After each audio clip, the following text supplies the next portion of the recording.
بسم الله الرحمن الرحيم. ومن أحسن قولا ممن دعا إلى الله وعمل صالحا وقال إنني من المسلمين. قل إنما أنا بشر مثلكم يوحى إلي أنما إلهكم إله واحد فمن كان يرجو لقاء ربه فليعمل عملا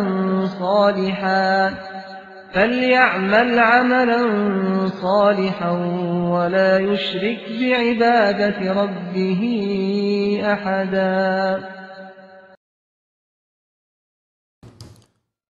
السلام عليكم ورحمة الله وبركاته. إن الحمد لله نحمده ونستعينه ونستغفره ونعوذ بالله من شرور أنفسنا ومن سيئات أعمالنا من يهده الله فلا مضل له ومن يضلله فلا هادي له وأشهد أن لا إله إلا الله وحده لا شريك له وأشهد أن محمدا عبده ورسوله. يا أيها الذين آمنوا اتقوا الله حق تقاته ولا تموتن إلا وأنتم مسلمون. يا أيها الناس اتقوا ربكم الذي خلقكم من نفس واحدة وخلق منها زوجها وبث منهما رجالا كثيرا ونساء واتقوا الله الذي تساءلون به والأرحام إن الله كان عليكم رقيبا. يا أيها الذين آمنوا اتقوا الله وقولوا قولا سديدا يصلح لكم أعمالكم ويغفر لكم ذنوبكم ومن يطع الله ورسوله فقد فاز فوزا عظيما. أما بعد فإن خير الحديث كتاب الله وخير الهدي هدي محمد صلى الله عليه وسلم وشر الأمور محدثاتها وكل محدثة بدعة وكل بدعة ضلالة وكل ضلالة في النار. أعوذ بالله من الشيطان الرجيم. بسم الله الرحمن الرحيم. وما آتاكم الرسول فخذوه وما نهاكم عنه فانتهوا. وقال الله تعالى في موضع آخر فمن كان يرجو لقاء ربه فليعمل عملا صالحا ولا يشرك بعبادة ربه أحدا. মহান আল্লাহর সমস্ত প্রশংসা যে আল্লাহ আমাদেরকে সৃষ্টি করেছেন এবং আমাদেরকে এই উম্মতের যে উম্মতকে আল্লাহ পাক রব্বুল আলামিন শ্রেষ্ঠ উম্মত বলে আখ্যায়িত করেছেন সেই উম্মতের অন্তর্ভুক্ত হওয়ার তৌফিক দান করেছেন। দরুদ ও সালাম নাযিল হোক নবী মুহাম্মদ রাসূলুল্লাহ সাল্লাল্লাহু আলাইহি ওয়াসাল্লামের উপর, যার দ্বারা আল্লাহ পাক রব্বুল আলামিন তার সত্য দিন, তার মনোনীত দিনকে সম্পূর্ণ করেছেন। আল্লাহুম্মা সাল্লি আলাইহি আল্লাহুম্মা বারিক আলাইহি। আজকে রজব মাসের 24 তারিখ। আগামী কয়েকদিন পরেই নতুন আরেকটি মাস শুরু হবে, যে মাসের নাম হচ্ছে শাবান। আর তারপরেই এমন একটি মোবারক মাস রয়েছে যার নাম হচ্ছে মাহে রমাদান, বরকতময় মাস। আল্লাহ পাক রব্বুল আলামিন দিন এবং দুনিয়ার বহু বরকত নিহিত রেখেছেন এই রমজানুল মুবারক। একটি হাদিস এই রজব শাবানের মর্মে রয়েছে, যদিও হাদিসটি সম্পর্কে অনেক মুহাদ্দিসিনদের মত যে হাদিসটি যঈফ, যে নবী করিম সাল্লাল্লাহু আলাইহি সাল্লাম রজব মাসে দোয়া করতেন, আল্লাহুম্মা বারিক লানা ফি রাজাব ওয়া শাবান ওয়া বাল্লিগনা রমাদান। হে আল্লাহ, আমাদের রজব শাবানে বরকত দান করো এবং আমাদেরকে ভালোভাবে রমজান পর্যন্ত পৌঁছিয়ে দাও। যঈফ হাদিস ফজিলতের জন্য আমাদের এমন কোনো প্রয়োজন করে না, তবে নবী করিম সাল্লাল্লাহু আলাইহি সাল্লাম থেকে যদি প্রমাণিত হয় তো ভালো কথা, আলহামদুলিল্লাহ। আর না হলে আমাদের সামনে যেসব সহি হাদিস রয়েছে, নবী সাল্লাল্লাহু আলাইহি সাল্লাম থেকে সহি সূত্রে যেসব কথা প্রমাণিত রয়েছে তাই যথেষ্ট। এমনকি বরকতের মাস হলেও, যেমন রমজানুল মুবারক, রমজানের মাস, সে মাসেও যা আমরা করব, যা আমরা বলবো, যেসব ইবাদত বন্দেগী আমরা আল্লাহর জন্য করব, তার প্রমাণ হতে হবে। ইবাদত বন্দেগীর আসল হচ্ছে যে তার প্রমাণ হইতে হবে। যদি প্রমাণ থাকে তাহলে সেটি ইবাদত। আল্লাহ পাক যদি বলে থাকেন সেই রকম ইবাদত করতে, তার রাসূল সাল্লাল্লাহু আলাইহি ওয়াসাল্লাম যদি বলে থাকেন অথবা করে থাকেন সেই রকমের ইবাদত, তাহলে হচ্ছে ইবাদত, আর না হলে ইবাদত নাই, তার নাম হচ্ছে বিদআত, যা আল্লাহ পাক রব্বুল আলামিন করতে বলেননি। সুতরাং তিনি চাননি এরকম ইবাদত বন্দেগী। আল্লাহ যদি করতে না বলে থাকেন তাহলে তিনি সেই রকম ইবাদত চাননি, আর যা তিনি চাননি তা করলে মুক্তি পাওয়া যাবে না, আল্লাহ রাজি হবেন না। এইরকমই নবী করিম সাল্লাল্লাহু আলাইহি সাল্লাম করতে বলেননি অথবা করেননি। তাহলে বোঝা যায় যে তার প্রতি ওহী নাজিল হয়েছে, তিনিও তার ভালো হওয়া সম্পর্কে জানতে পারেননি। যদি ভালো বলে জানতেন যে এই ইবাদত করা ভালো, তাহলে অবশ্যই তিনি তা করতেন। তার চাইতে বেশি দিনের কাজে আগ্রহী, ইবাদত বন্দেগীর ক্ষেত্রে আগ্রহী, আল্লাহর সন্তুষ্টি হাসলের জন্য আগ্রহী, আর পৃথিবীতে না কে হয়েছে না হবে। সুতরাং এমন কোনো ভালো রাস্তা যদি থেকে থাকে আল্লাহর পক্ষ থেকে, সে সম্পর্কে অবশ্যই নবী করিম সাল্লাল্লাহু আলাইহি সাল্লামকে জানানো হয়েছে, আর অবশ্যই তিনি তা পালন করার চেষ্টা করেছেন। যদি না প্রমাণ থাকে নবী করিম সাল্লাল্লাহু আলাইহি সাল্লাম থেকে, তার মানেই তা ইসলামে নেই। এই রজব এবং শাবান সম্পর্কে বেশ কিছু বিদআত, বেশ কিছু এমন কাজ এক শ্রেণীর মুসলিমরা করে থাকে নেকির আশা নিয়ে, মুক্তির আশা নিয়ে, জান্নাতের আশা নিয়ে, যা কোরআনেও নেই, হাদিসেও নেই, ভিত্তিহীন। কিন্তু সেগুলিকে ভালো মনে করে থাকে, খারাপ মনে করে না। আর একেই বিদআত বলা হয়। বিদআত এইসব কাজ কথাকেই বলা হয় যেগুলি ভালো মনে করে করা হয়, কিন্তু আল্লাহ বলেননি, তার রাসূল বলেননি বা করেননি, এগুলিকে বিদআত বলা হয়। আর বিদআত ছাড়া অন্যান্য যে গুনাহগুলি রয়েছে, সেই গুনাহগুলি যারা করে তারাও মনে করে যে খারাপ কাজ। বিদআতের গুনাহ আর অন্যান্য গুনাহে এই পার্থক্যই রয়েছে। চোর চুরি করে, ডাকাত ডাকাতি করে, মিথ্যুক মিথ্যা কথা বলে, খেয়ানতকারী খেয়ানত করে, বেঈমান বেঈমানি করে, কিন্তু তারাও মনে করে যে এগুলি কাজ খারাপ কাজ, অন্যায় কাজ। নিজেকে ধিক্কার দেয়, নিজেকে তিরস্কার করে। পক্ষান্তরে বিদাতি কাজ করে মনে করে যে আমি ধন্য হয়েছি, ভাগ্যবান, যায় এত ভালো ভালো আমল করতে পেরেছি। বিদাত করে সেই সব কাজকে ভালো মনে করে যে নেকি পাবো, মনে করে যে আল্লাহ সন্তুষ্টি পাবো, মনে করে যে আখিরাতে কাজে আসবে, দুনিয়ায় কাজে আসবে ইত্যাদি। এই রজব এবং শাবান সম্পর্কে বহু রকমের বিদআত রয়েছে। সেই বিদআতগুলি বিস্তারিত বলার প্রয়োজন নেই, কারণ যেগুলি আমাদের করণীয় সেগুলি সম্পর্কে বিস্তারিত জানতে হবে।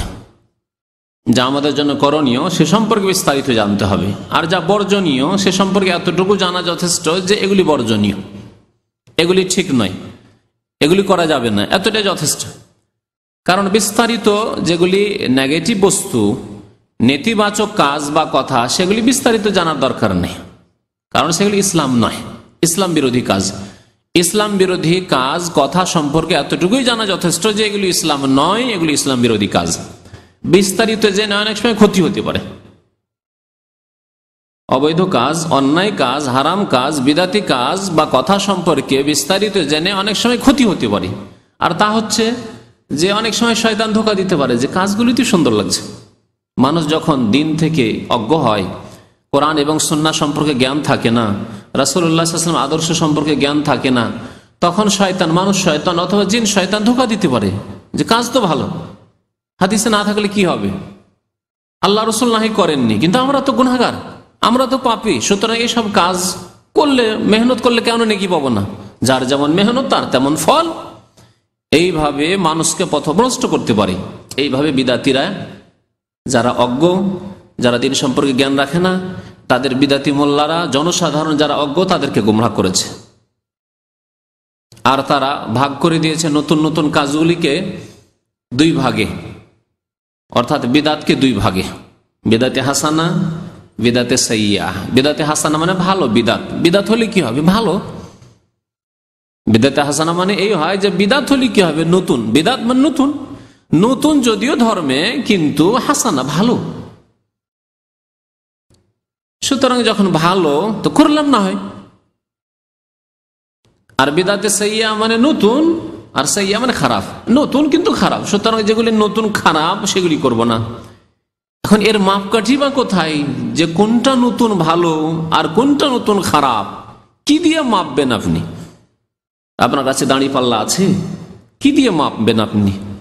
ইসলামের দাঁড়িপাল্লা হচ্ছে কোরআন আর হাদিস, আল্লাহ পাক রব্বুল আলামিন কিতাব কোরআনে কারীম আর আল্লাহর নবী সাল্লাল্লাহু আলাইহি ওয়াসাল্লামের হাদিস সুন্নাত।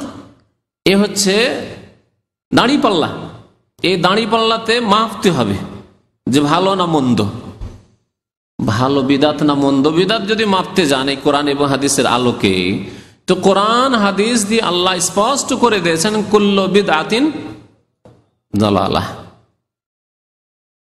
প্রত্যেক বিদাত হচ্ছে ভ্রষ্টতা। বরং তার আগে আরো বলছে কুল্লু মুহদাসাতিন বিদআহ, ধর্মের নামে প্রত্যেক নতুন কাজই হচ্ছে বিদাত। আর কুল্লু বিদআতিন দালালাহ, প্রত্যেক বিদাতই হচ্ছে গুমরাহি। ওয়া কুল্লু দালালাতিন ফিন্নার, আর প্রত্যেক পথভ্রষ্টতার গুমরাহির পরিণাম হচ্ছে জাহান্নামে যাওয়া। তাহলে বোঝা গেল যে আল্লাহ পাকের রাসূল সাল্লাল্লাহু আলাইহি সাল্লাম, যার কাছে সকাল বিকাল কতবার ওহী আসছে, যিনি আসমানি খবর ছাড়া, আসমানি সংবাদ ছাড়া নিজের পক্ষ থেকে কোনো কথাই বলেন না, তিনি বলছেন কুল্লু, সমস্ত নতুন কাজ বিদাত, আর সমস্ত বিদাত হচ্ছে গুমরাহি। তাহলে আবার বিদাতের কিছু ভালো কিছু মন্দ, বিদাতের কিছু ভালো কিছু মন্দ যদি হয়, তাহলে এর অর্থ এই হয় কুল্লু হয় না, বাদও হয়। কতেক বিদাত ভালো আর কতেক বিদাত হচ্ছে খারাপ। দুই ভাগ করলে কতেক হয়ে যাবে, হাফ হাফ হয়ে যাবে। তাহলে নবী করিম সাল্লাল্লাহু আলাইহি সাল্লামের কথা আপনার কাছে গ্রহণযোগ্য না বিদাতীদের কথা, যারা বলছে যে বিদাতে হাসানা, ভালো বিদাতও আছে আর মন্দ বিদাতও আছে। ভালো বিদাতগুলি করেন আর মন্দ বিদাতগুলি করিয়েন না। নবী করিম সাল্লাল্লাহু আলাইহি সাল্লামের সাথে যদি সত্যি মহব্বত থাকে, তো নবীর একটি কথাই যথেষ্ট।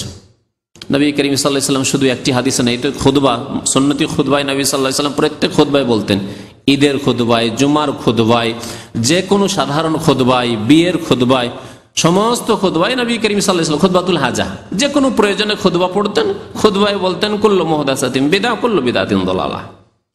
এছাড়াও নবী করিম সাল্লাল্লাহু আলাইহি ওয়াসাল্লাম একবার বক্তব্য করলেন, আবু দাউদের হাদিস, খাতাবানা রাসূলুল্লাহ সাল্লাল্লাহু আলাইহি ওয়াসাল্লাম খুতবাতান মাউইযাতান বালিগাতান, খুব সুন্দর বক্তব্য করলেন। এত সুন্দর বক্তব্য করলেন যে জারাবাত মিনহাল ওয়ুন, বক্তব্য শুনে মানুষ সব কেঁদে ফেলল, মানুষ সব কেঁদে ফেলল। ওয়াজালাত মিনহুল কুলুব, আর মানুষের অন্তর পানির মতো হয়ে গেল, গলে, অন্তর মানুষের মনে গলে গেল, একবারে কাঁপতে শুরু হলো আল্লাহর ভয়, আখিরাতের ভয়, পরকালের চিন্তায়। নবী করিম সাল্লাল্লাহু আলাইহি ওয়াসাল্লামের সাহাবারা বললেন, ইয়া রাসূলুল্লাহ ওয়াজতানা মাউইযাতান, এমন আপনি ওয়াজ করলেন, এমন বক্তব্য করলেন যে কান্নাহা মাউইযাতু মুআদ্দি, যে মনে হচ্ছে যে আপনি আমাদেরকে বিদায় করছেন। যেন মানুষ বিদায় করলে তখন আবেগে কথা বেরোয় যে এরপরের দেখা হবে না, বিদায়ের সময়ের কথা। হয়তো রাত দিন আপনি ছেলে মেয়েদের সাথে থাকছেন, ওই কথাগুলি অনেক সময় বলেছেন না, ওদের অন্তরে এই রকমের তার প্রভাব হয়েছে, তাসির হয়েছে না, আপনি ওই রকম আবেগের সাথে বলতে পেরেছেন, অথচ এর চাইতে দামি দামি কথা হয়তো বলেছেন, ছেলেরা শুনেছে, স্ত্রীরা শুনেছে, ভুলে গেছে, আর আপনিও বলেছেন, ভুলে গেছেন। কিন্তু বিদায়ের সময় যে কথাগুলি আপনি বলছেন সে আপনিও মনে রেখেছেন, আর তাদেরকে, যাদেরকে আপনি সম্বোধন করে বলেছেন আপনজনদেরকে, তারাও মনে রেখেছে যে ওহ, বিদায়ের কথাগুলি ছিল, আসলেই কথা ছিল। আল্লাহু আকবার। কান্নাহা মাউইযাতু মুআদ্দি, মনে হচ্ছে যে আপনি আমাদেরকে বিদায় করছেন, বিদায় ভাষণ মনে হচ্ছে ইয়া রাসূলুল্লাহ আপনার। ফাউসিনা, হতে পারে যে বিদায় ভাষণ, সুতরাং আপনি আমাদেরকে কিছু আর উপদেশ দেন, বিশেষ কিছু ওসিয়ত করুন। নবী করিম সাল্লাল্লাহু আলাইহি ওয়াসাল্লাম বললেন যে দেখো, ফাইন্নাহু মান ইয়াইশ বাদি মিনকুম ফাসায়ারা ইখতিলাফান কাসীরা, আমার পরে তোমাদের যে কেউ বেঁচে থাকবে, আমি ইন্তেকাল করে যাওয়ার পরে, মান ইয়াইশ বাদি মিনকুম, তোমাদের মধ্য থেকে যারাই বেঁচে থাকবে, তাহলে সাহাবায়ে কেরামদের যুগেই ইখতিলাফ শুরু হয়ে যেতে পারে। এই কথা নবী করিম সাল্লাল্লাহু আলাইহি ওয়াসাল্লাম বলছেন। তোমরা যদি বেঁচে থাকো, দীর্ঘ আয়ু পাও, বয়স পাও, ফাসায়ারা ইখতিলাফান কাসীরা, বহু ইখতিলাফ দেখবে, মতানৈক্য দেখবে, মতদ্বন্দ্ব দেখবে। জি, বহু মত দেখতে পাবে, দেখতে পাবে খারেজিরা বেরিয়ে আসলো, দেখতে পাবে রাফেজি শিয়ারা বেরিয়ে আসলো, দেখতে পাবে কত বাতিলপন্থী বেরিয়ে নতুন নতুন, কেউ কাদরিয়া তকদিরকে অস্বীকার করবে বেরিয়ে আসবে, কেউ আল্লাহর গুণকে অস্বীকার করবে, কেউ আল্লাহর গুণের বিকৃতি ঘটাবে, কত রকম দেখতে পাবে। ফাসায়ার ইখতিলাফান কাসীরা, বহু ইখতিলাফ দেখবে, ব্যক্তি স্বার্থের জন্য ইখতিলাফ দেখবে, ধর্মীয় ইখতিলাফ ছাড়া। তখন কি করতে হবে? নবী করিম সাল্লাল্লাহু আলাইহি ওয়াসাল্লাম ইরশাদ করছেন, ফাআলাইকুম বিসুন্নতি ওয়া সুন্নাতিল খুলাফায়ে রাশিদিন আল মাহদিয়িন মিন বাদি। সুতরাং আমার সুন্নতকে সেই সময় তোমরা আঁকড়ে ধরবে, আর আমার খোলাফায়ে রাশিদিনের সুন্নতকে, আদর্শকে মজবুত করে ধারণ করবে। আদু আলাইহি বিন নাওয়াজিস, বড় মজবুত করে তোমরা ধারণ করবে, ছেড়ে দেবে না। নবীর সুন্নতকে আর খোলাফায়ে রাশিদিন আবু বকর, ওমর, ওসমান, আলী, এই চার খোলাফা রিজওয়ানুল্লাহ তাআলা আলাইহিম আজমাইন, তাদের সুন্নতকে তোমরা মজবুত করে ধারণ করবে, তাহলে পথভ্রষ্ট হবে না। ওয়া ইয়াকুম ওয়া মুহদাসাতিল উমুর, এবং সাবধান তোমরা, বেঁচে থাকবে তোমরা, দূরে থাকবে তোমরা, ইয়াকুম সতর্ক সাবধান, ওয়া মুহদাসাতিল উমুর নতুন নতুন কাজ থেকে, ধর্মের নামে নতুন নতুন কাজ থেকে। মুহদাসাতিল উমুর ওখানে বলা হয়েছে কুল্লু মুহদাসাতিন বিদআহ, প্রত্যেক নতুন কাজ ধর্মের নামে হলে বিদআত। এখানে মুহদাসাতুল উমুর নতুন নতুন কাজ থেকে তোমরা সাবধান, বেঁচে থাকবে। ফাইন্না কুল্লা মুহদাসাতিন বিদআহ, কারণ প্রত্যেক নতুন কাজ হচ্ছে বিদআত। দেখলেন এখানে কুল্লা মুহদাসাতিন বিদআহ, কুল সমস্তকে বলা হয়েছে। তাহলে বোঝা গেল যে বিদআতের কোনো ভাগ নেই। যা কোরআন এবং হাদিসে আছে করণীয় বলে তা করণীয় সুন্নত, আর যা কোরআন এবং হাদিসে নেই তার নাম বিদআত। বিদআতের ভাগ নেই। সুন্নত গুলি হচ্ছে ভালো, সুন্নত মানেই ভালো। আল্লাহ নবীর তরিকা, সাহাবায়ে কেরামের তরিকা, সাহাবায়ে কেরাম যেহেতু কোনো নতুন তরিকা নিয়ে আসেননি, তারা নবী সাল্লাল্লাহু আলাইহি ওয়াসাল্লামের তরিকার উপরেই ছিলেন, সুতরাং সেটি হচ্ছে ভালো। এজন্য সুন্নত হচ্ছে হাসানা, বিদআত হাসানা হতে পারে না। বিদআতকে হাসানা বলা ওই রকমই, আচ্ছা যদি দুধকে বলেন ভালো, দুধ তো ভালো, ঠিক না? দুধকে বলেন ভালো, ভালো। সুন্নত হচ্ছে দুধ, খাঁটি দুধ। সুন্নত মানেই ভালো। পক্ষান্তরে পেশাব, পায়খানা, যদি বলে যে পেশাব পায়খানা দুই রকমের, ভালো আছে আর মন্দও আছে। পেশাব পায়খানা দুই রকমের। যদি আল্লাহর ওলির পায়খানা হয়, পীর সাহেবের পায়খানা হয়, আর হযরত মাওলানা যদি পায়খানা হয়, তাহলে মোবারক, হ্যাঁ, তাহলে হাসানা ভালো।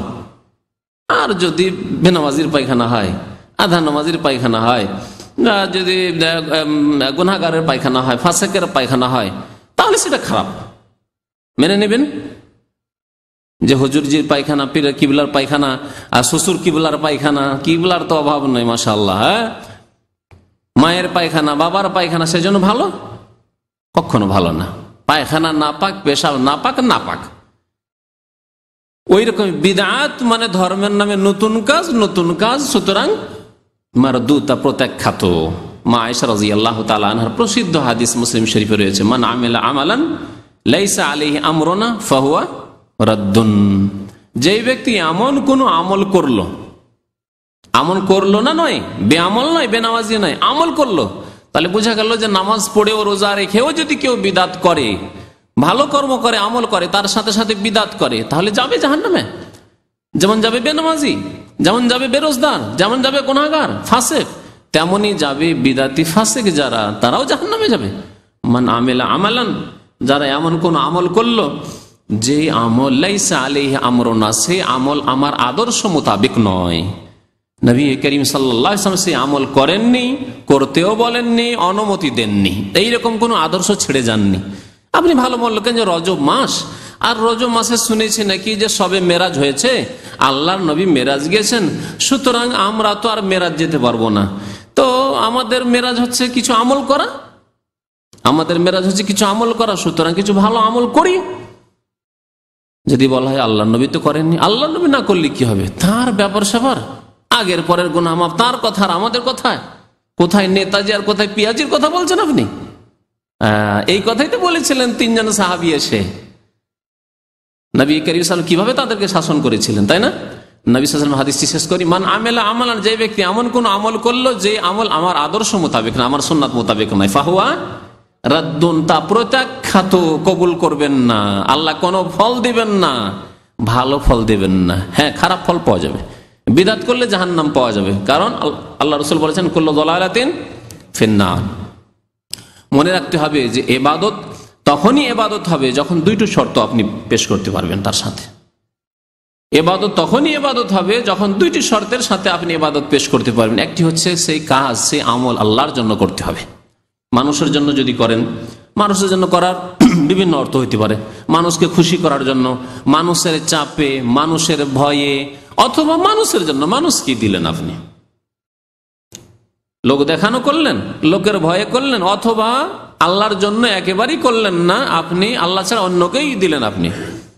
যেমন কবর মাজারে গিয়ে যারা মাজারকে সেজদা করে, মাজারে গিয়ে পীরের সন্তুষ্টি কামনার জন্য সেখানে খাসি মোরগ জবাই করে, পীর বাবার কাছে সন্তান চায়, পীর বাবার কাছে রোগের আরোগ্যতা কামনা করে, এগুলি আল্লাহ ছাড়া অন্যকে ইবাদতগুলি দিয়ে দিল এক। আর দ্বিতীয় হচ্ছে যে না, আল্লাহর কাছেই চাইলো কিন্তু লোক দেখানো, দোয়া মুনাজাত ধরেছে, আর দেখছে লোকজন দেখছে আরো ভালো করে খুব কাঁদা শুরু করেছে দেখানোর জন্য, যে মালিক দেখলো যে আসলে তো ছেলেটা খুব ভালো ছেলে, খুব ধার্মিক ছেলে। মানুষের প্রিয় ভাজন হওয়ার জন্য, ভালোবাসা নেওয়ার জন্য, অথবা মানুষের অনিষ্ট থেকে, ক্ষতি থেকে বাঁচার জন্য। যে মানুষ হয়তো ক্ষতি করছে, জেলের কয়েদি, আর জানছে জেলে দুই একটা অফিসার আছে, মুসলমান অফিসার, আর একটু ধার্মিকতা আছে, এদের সামনে যদি কেটে কেটে আল্লাহর কাছে দোয়া করি তো ভয় পেয়ে যাবে লোকগুলি, জেলের অফিসারগুলো ভয় পেয়ে যাবে, কোনো জুলুম অত্যাচার করবে না। আর আমার দিকে বিশেষ খেয়াল রাখবে যে ছেলেটা তো খুব ভালো, কয়েদি তো খুব ভালো, হতে পারে আমাকে ছেড়েও দিতে পারে। পার্থিব উদ্দেশ্যে কাঁদা কাটা আর দোয়া করা ইত্যাদি ইবাদত বন্দেগীর কিছু কাজ করা, এগুলি কিসের জন্য? পার্থিব উদ্দেশ্যে, কারো অনিষ্ট থেকে বাঁচার জন্য বা কারো কাছ থেকে কিছু লাভবান হওয়ার জন্য। তাহলে গেল শিরক, এগুলি সব শিরক। আর এর বিপরীত হচ্ছে ইখলাস, একমাত্র আল্লাহর জন্য কাজ হইতে হবে, আপনার দুনিয়ার কোনো স্বার্থ থাকবে না, আল্লাহ ছাড়া অন্যের জন্য করবেন না আপনি। দ্বিতীয় শর্ত হচ্ছে একমাত্র প্রিয় নবী মুহাম্মদ রাসূলুল্লাহ সাল্লাল্লাহু আলাইহি সাল্লামের আদর্শ সুন্নত মোতাবেক আপনার কাজকর্ম হইতে হবে। প্রথম আপনাকে আমল করার আগেই দেখতে হবে যে এই কাজ আল্লাহ রাসূল করেছেন, করতে বলেছেন কিনা। আপনি 5 ওয়াক্ত নামাজ এই জন্য পড়েছেন, রাসূলুল্লাহ সাল্লাল্লাহু আলাইহি সাল্লাম পড়েছেন, পড়তে বলেছেন। সাল্লু খামসাকুম, তোমরা তোমাদের 5 ওয়াক্ত নামাজ পড়ো। সুমু শাহরাকুম, রমজান মাসে তোমরা রোজা রাখো, তাই রাখছি। নবী সাল্লাল্লাহু আলাইহি ওয়াসাল্লাম রমজান মাসে রোজা রেখেছেন, রাখতে বলেছেন। আল্লাহ বলেছেন কুতিবা আলাইকুমুস সিয়াম, তাই আমরা রাখছি। আল্লাহ যাকাত দিতে বলেছেন, তাই দিচ্ছি। আল্লাহ হজ করতে বলেছেন, তাই হজ করছি। আল্লাহ উমরা করতে বলেছেন, তাই উমরা করছি। 100 পরে আমরা পাইকারি হারে 2টা 4টা 10টা 20টা করে উমরা এই জন্যই করি না যে নবী করিম সাল্লাল্লাহু আলাইহি ওয়াসাল্লাম 100 পরে একটি করে উমরা করেছেন। দেখেন কত আমরা সুন্নতের পাবন, যে নবী সাল্লাল্লাহু আলাইহি ওয়াসাল্লাম 100 পরে একটি উমরা করেছেন, সুতরাং তার বেশি আমরা করব না। যদি তার বেশি করা বেশি ফজিলতের কাজ হতো, তাহলে এই রাস্তা সম্পর্কে নবী সাল্লাল্লাহু আলাইহি ওয়াসাল্লাম সবচেয়ে বেশি জানতেন, নিশ্চয় জানছেন যে না এটা ভালো কাজ নয়। সেই জন্য তিনি কষ্ট করে 7 দিন যেতে, 7 দিন আসতে, 14 দিন কষ্ট করার পরে একটা উমরা করে ফিরে আসছে। আমরা বেশি চতুর চালাক, যে 80টা টাকা ফেলে দিব পানিতে, আর মাত্র একটা উমরা করে বেকুবের মতো ফিরে আসবো, না 5টা উমরা করব, 7টা 8টা উমরা করব। খুব বেশি চালাক। এত বেশি চালাক হলে যাবে জাহান্নামে যেতে হবে। নবী করিম সাল্লাল্লাহু আলাইহি ওয়াসাল্লাম আল্লাহ সম্পর্কে, আল্লাহর দ্বীন সম্পর্কে সবচেয়ে বেশি জানতেন। আনা আ'লামুকুম বিহ, নবী সাল্লাল্লাহু কি বলছেন? আনা আখশাকুম লিল্লাহ ওয়া আ'লামুকুম বিহি, আমি সবচেয়ে বেশি আল্লাহকে ভয় করি, আর আমি সবচেয়ে বেশি আল্লাহ সম্পর্কে, আল্লাহর দ্বীন সম্পর্কে জানি। কখন বলেছিলেন? ওই 3টি লোকের ঘটনায়, যে 3টি লোক বলেছিল যে নবী করিম সাল্লাল্লাহু আলাইহি সাল্লামের আমল বেশি নয়, তাতে কি অসুবিধা নেই, আল্লাহর নবীর ব্যবহার স্বভাব আলাদা, কোথায় তিনি, কোথায় আমরা। আইনা নাহনু মিন মুহাম্মাদিন সাল্লাল্লাহু আলাইহি ওয়াসাল্লাম ওয়া আইনা নাহনু মিন রাসূলিল্লাহ সাল্লাল্লাহু আলাইহি ওয়াসাল্লাম, কোথায় আল্লাহর রাসূল, কোথায় আমরা গুনাহগার পাপী তাবে, আর তার আগের ওয়াকাত গাফারাল্লাহু লাহু মা তাকাদ্দামা মিন যামবি ওয়া মা তাআখার, তার আগের পরের গুনাহ মাফ। সুতরাং তিনি রাত্রে ঘুমান, রাত্রে কিছুক্ষণ তাহাজ্জুদ পড়েন, আবার মাঝে মাঝে রোজা রাখেন, মাঝে মাঝে দিনে পানাহার করেন, তিনি বিয়ে শাদী করেছেন, তার ব্যাপার। কিন্তু আমাদের না, আমাদের আরো বেশি আমল করতে হবে। তাই একজন কি বলল? ওসাল্লিল লাইলা ওয়ালা আনামু আবাদা, সারা রাত নামাজ পড়বো আর জীবনে কোনোদিন রাত্রে বিছানায় যাব না, ঘুমাবো না বলে ঘুম হারাম করে নিল একজন নিজের উপর। আর একজন বলছে কি, আমি সারা জীবন রোজা রাখবো, সারা জীবন ধরে রোজা রাখবো, কখনো দিনে পানাহার করব না। নবী করিম সাল্লাল্লাহু আলাইহি ওয়াসাল্লাম বলেছেন, খুব বেশি যদি রোজা রাখতে হয় তো দাউদ আলাইহিস সালামের রোজা রাখো। কিরকম? ইয়াসুমু ইয়াওমান ওয়া ইফতারু ইয়াওমান, একদিন রোজা রাখেন আর একদিন ইফতার করেন, দিনে পানাহার করেন। আর সারা বছর ধরে রোজা রাখবেন জায়েজ না। সেই লোকটি বলল, আমি সারা জীবন রোজা রাখবো। তৃতীয় লোক বলছে যে আম্মা আনা ফাতাযালুন নিসা ওয়ালা আতাযাওয়াজু আবাদা, আমি এক্ষুনি গিয়ে আমার স্ত্রীকে তালাক দিয়ে দেবো, তার বাবার বাড়ি পাঠিয়ে দেবো। ওয়ালা আতাযাওয়াজু আবাদা, জীবনে বিবাহ শাদী করব না। আতাযালুন নিসা থেকে বোঝা যায় যে তার স্ত্রী ছিল, তার থেকে আলাদা হয়ে যাব, মানে ওকে জুদা করে দেবো, তালাক দিয়ে দেবো, দিয়ে আর জীবনে বিবাহ শাদী করব না। নবী করিম সাল্লাল্লাহু আলাইহি ওয়াসাল্লাম তাদের কথা যেমনই শুনতে পেলেন, নবী সাল্লাল্লাহু আলাইহি ওয়াসাল্লাম তখন ছিলেন না, শুনতে পেলেন যে এরকম কথাবার্তা বলে গেল, হয়তো বিবিদের কাছ থেকে শুনতে পেলেন, তাড়াতাড়ি করে ডাকলেন লোকগুলিকে, চলে যাচ্ছিল, সামান্য একটু দূরে গিয়েছে। শোনো শোনো শোনো শোনো, কি বলছিলে? আনতুমাল্লে যে কুলতুম কাযা ওয়া কাযা, তোমরা এইসব কথাবার্তা বলছিলে না? আমি ইয়া রাসূলুল্লাহ, জি হ্যাঁ ইয়া রাসূলুল্লাহ।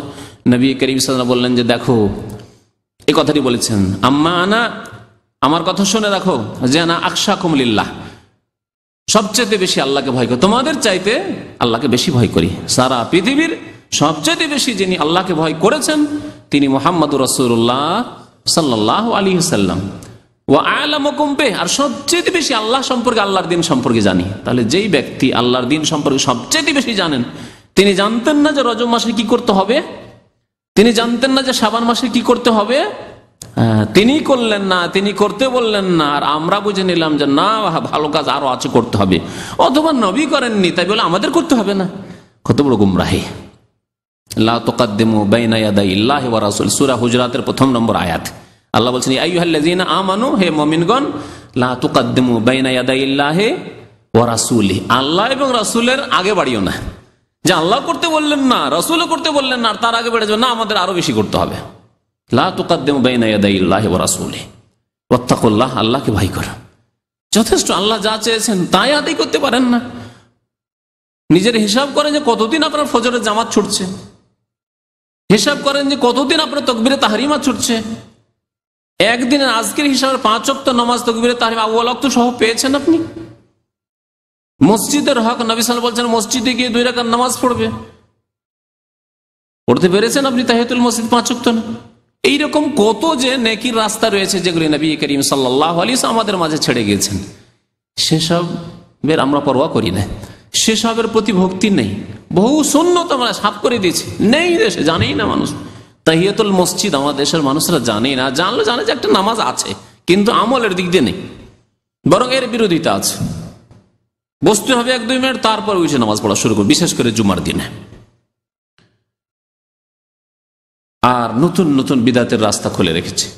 এই রজব মাস আর শাবান মাস, এসব সম্পর্কে বিশেষ করে আমাদের দেশের কিছু বিদাতি কিতাব মানুষকে খুব গোমরাহ করেছে, মানুষকে খুব গোমরাহ করেছে। ইব্রাহিম আলাইহিস সালাম বড় আফসোসের সাথে বলেছিলেন, কোরআনে কারীম আল্লাহ তার দুয়ার কথা বলেছেন, যে ইরাক দেশে, ইব্রাহিম আলাইহিস সালামের দেশে, তার বাবার দেশে, আজরের দেশে, এই মূর্তি পূজা এমন ভাবে মানুষকে বিভ্রান্ত করে রেখেছিল, গোমরাহ করে রেখেছিল। রব্বে ইন্নাহুন্না আদলাল্না কাসীরাম মিনান নাস, হে আল্লাহ, এই মূর্তিতে, এই প্রতিমা পূজাতে, এই পুতুল পূজাতে বহু মানুষকে পথভ্রষ্ট করে রেখেছে। এমন হয়ে ডুবে আছে মূর্তি পূজার, পুতুল পূজায়, যে এদেরকে এখান থেকে উদ্ধার করা অসম্ভব হয়ে পড়েছে। রব্বে ইন্নাহুন্না আদলাল্না কাসীরাম মিনান নাস, বহু মানুষকে গোমরাহ করেছে। ভারতের সমাজে, হিন্দু সমাজে ইসলামের দাওয়াত দেওয়া সবচেয়ে বড় বাধা হচ্ছে মূর্তি পূজা। লিঙ্গ পূজা থেকে শুরু করে নদী পূজা, আর পাহাড় পূজা, পর্বত পূজা, গঙ্গা পূজা, যমুনা পূজা, পূজার শেষ নেই। দুনিয়ার সবকিছু, এদের পূজা, বাদর পূজা, হনুমান পূজা, সবকিছুর পূজা। ইন্নাহুন্না আযলাল্না কাসীরাম মিনান নাস, এই আল্লাহ ছাড়া অন্যের পূজা সবচেয়ে বড় বাধা সত্যকে গ্রহণে। অন্ধ হয়ে গেছে, অন্ধ হয়ে গেছে। ঠিকই তেমনি মুসলিম সমাজে, ভারত, বাংলাদেশ, পাকিস্তানে ধর্মের নামে, ধর্মীয় কিতাবের নামে যেসব কিতাব রয়েছে, এই কিতাবগুলি বহু মানুষকে গোমরাহ করেছে। আল্লাহু আকবার। আমি মাঝে মাঝে আয়াতটা নিজে নিজে মনে মনেও পড়ি, আর আমি আলোচনা বক্তব্য বলি বহু সময়। রব্বে ইন্নাহুন্না আদলাল্না কাসীরাম মিনান নাস, ইব্রাহিম আলাইহিস সালাম বলেছেন মূর্তির কথা, আর আমি বলছি আমার দেশের বিদাতি কিতাবের কথা আর বিদাতি মৌলবীদের কথা, মোল্লাদের কথা। রব্বে ইন্নাহুন্না আদলাল্লা কাসীরা মিনান নাস। এই বিদাতি মোল্লা, মৌলবী আর বিদাতি কিতাব বহু মানুষকে গুমরাহ করে রেখেছে। হক কথা আমি আপনি কজন পৌঁছাচ্ছি, আর বহু বিদাতি গুলো আর বহু বিদাতি কিতাব সমাজে ছড়িয়ে গেছে। এত বড় কিতাব মাকসুদুল মুমিনিন আছে, রজব মাসের ফজিলতের কথা, শাবান মাসের ফজিলতের কথা, ওই নিয়ামুল কোরআনে আছে, ওই বেহেশতি জিওয়ারে আছে। কথা বুঝতে পেরেছেন? এগুলি হলো ধর্মীয় কিতাব। ইন্নাহুন্না আদলাল্লা কাসীরা মিনান নাস, বহু মানুষকে পথভ্রষ্ট করেছে এইসব কিতাবে। যেসব কিতাবে আল্লাহর কথা, রসুলের কথা বাদ দিয়ে দুনিয়ার বহু কথাই রয়েছে, দুনিয়ার বহু কথা রয়েছে, বিদআত দিয়ে ভর্তি রয়েছে। রব্বে ইন্নাহুন্না আদলাল্লা কাসীরা মিনান নাস। ইব্রাহিম আলাইহিস সালাম ফামান তাবিআনি ফাইন্নাহু মিন্নি। সুতরাং হে আল্লাহ, যে আমার অনুসরণ করবে সে আমার দলভুক্ত, আমার উম্মতের। ইব্রাহিম আলাইহিস সালামের উম্মতের কে? তাহলে ইব্রাহিম আলাইহিস সালাম যে অনুসরণ করবে। ওমান আসানি, হে আল্লাহ আমার যে নাফরমানি করবে, ফাইন্নাকা গাফুরুর রহিম, আল্লাহ তোমার মর্জি, এখন তুমি তাকে মাফ করবে, রহম করবে, তাকে হিদায়াত করবে, হিদায়াতের মালিক আল্লাহ তুমি। তো যারা কোরআন সুন্নাহর দিকে ফিরে আসে, প্রিয় নবী মুহাম্মদুর রাসূলুল্লাহ সাল্লাল্লাহু আলাইহি সাল্লামের হাদিসের দিকে ফিরে আসবে, বাস এই পয়েন্টের উপরে চলে আসেন। বলছি না যে আমার মতো আলেমের কথা শোনেন আপনি, বলছি যে ফামান তাবিআনি, নবীর কাছে এসে বলেন। নবী করিম সাল্লাল্লাহু আলাইহি সাল্লাম আপনাকে বলছেন ফামান তাবিআনি, মুহাম্মদ সাল্লাল্লাহু আলাইহি সাল্লাম বলছেন উম্মতকে, আমাকে আপনাকে, আমার অনুসরণ যে করবে আল্লাহর নবীর অনুসরণ করুন। আল্লাহর নবীর নাফরমানি কো আমান আসানি করিয়েন না। নবী করিম সাল্লাল্লাহু আলাইহি ওয়াসাল্লাম ইরশাদ করছেন কুল্লু উম্মতি ইয়াদখুলুনাল জান্নাহ ইল্লা মান আবা, আমার উম্মতের প্রত্যেকে জান্নাতে যাবে, তবে যেই ব্যক্তি অস্বীকার করবে, যে ব্যক্তি অস্বীকার করবে। সাহাবার অবাক হয়ে জিজ্ঞাসা করলেন, ইয়া রাসূলুল্লাহ কিলা ওয়ামান আবা, কে আছে যে অস্বীকার করবে, আপনাকে অস্বীকার করবে বা জান্নাতে যেতে অস্বীকার করবে, জান্নাতে যেতে অস্বীকার করবে অথচ মুসলিম, তো অবাক হওয়ারই ব্যাপার। আর প্রিয় নবী সাল্লাল্লাহু আলাইহি সাল্লামকে মানতে অস্বীকার করবে, এটা একটা আশ্চর্যের ব্যাপার। কেমন কথা হইল যে মুহাম্মদ সাল্লাল্লাহু আলাইহি সাল্লামকে মানতে অস্বীকার করবে, তার অনুসরণ করতে অস্বীকার করবে, তার আনুগত্য করতে অস্বীকার করবে। জি, নবী করিম সাল্লাল্লাহু আলাইহি ওয়াসাল্লাম বললেন মান আতানি দাখালাল জান্নাহ, যে ব্যক্তি আমার আনুগত্য করলো, মুহাম্মদ সাল্লাল্লাহু আলাইহি সাল্লামের আনুগত্য করলো, দাখালাল জান্নাহ, সে জান্নাতে যাবে। ওমান আসানি, যে ব্যক্তি আমার নাফরমানি করলো, বিরুদ্ধাচরণ করলো, আমার আদর্শ মোতাবেক জীবন যাপন করলো না, আমার আদর্শ মোতাবেক রজব কাটালো না, আমার আদর্শ মোতাবেক শাবান কাটালো না, আমার আদর্শকে বাস্তবায়িত করলো না, ফাকাদ আবা, সে অস্বীকার করলো জান্নাতে যেতে, সে অস্বীকার করে আল্লাহর নবীকে মানতে। ফামান তাবিআনি ফাইন্নাহু মিন্নি, যে ব্যক্তি নবী করিম সাল্লাল্লাহু আলাইহি সাল্লামের অনুসরণ করবে সেই নবীর অন্তর্ভুক্ত হবে, নবীর উম্মতের অন্তর্ভুক্ত হবে, নবীর উম্মতে নবীর শাফাত পাবে, নবীর হাউজে কাউসার পাবে, নবীর উম্মতে শামিল হতে পারবে। ওমান আসানি ফাইন্নাকা গাফুরুর রহিম। এই রজব মাস, রজব মাসে নবী করিম সাল্লাল্লাহু আলাইহি ওয়াসাল্লাম এমন কোন আমল যা অন্য কোন মাসে করেননি আর রজবে করেছেন, এমন কোন আমলের খোঁজ পাওয়া যায় না। কোন হাদিস পাবেন না আপনি, একটি হাদিস পাবেন না যে রজব মাসে স্পেশাল একটি কোন ইবাদত করেছেন যা হয়তো তার আগের মাসে করেননি, মুহররম মাসে করেননি, সফর মাসে করেননি, আর রজব মাসে করেছেন। আমার বলার উদ্দেশ্য এই যে প্রত্যেক মাসে নবী করিম সাল্লাল্লাহু আলাইহি ওয়াসাল্লাম 13, 14, 15 তারিখ আরবি মাসের চাঁদের মাসে কি করতেন? রোজা রাখতেন, আইয়ামে বীজের রোজা। এই রোজা রজব মাসেও রাখতেন আর অন্য মাসেও রাখতেন। তাহলে রজব মাসের বৈশিষ্ট্য নয়, শাবান মাসের বৈশিষ্ট্য নয়, শাবান মাসের জন্য রাখতেন না, রজবের জন্য রাখতেন না, যে কোনো মাসে রাখতেন। এইভাবে নবী করিম সাল্লাল্লাহু আলাইহি ওয়াসাল্লাম প্রত্যেক সোমবারে ইয়াউমুল ইসনাইন, সোমবারে আর প্রত্যেক বৃহস্পতিবারে রোজা রাখতেন।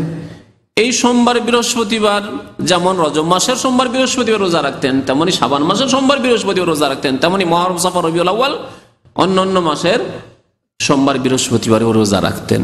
সুতরাং এইভাবে যদি আমল করতে হয় যে আপনি রোজা রাখবেন, ভালো কথা, 13, 14, 15 তারিখ রোজা রাখেন আপনি, অন্য মাসে যেমন রোজা রাখেন এই মাসে রাখেন, অন্য কোনো মাসে রাখবেন না। আর শুধু শুধু রজব মাসে রাখবেন, শুধু শাবানে রাখবেন না, বলবেন না আপনার জন্য না। কি জন্য?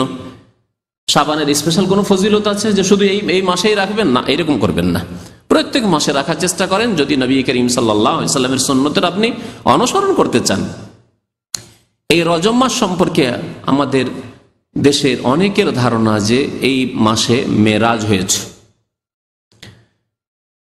এই মাসে মেরাজ হয়েছে 27শে রজব। বিশেষ করে প্রথম কথা, মেরাজ কখন হয়েছে এই সম্পর্কে সাহাবায়ে কেরামদের যুগ থেকে ইখতিলাফ চলে আসছে।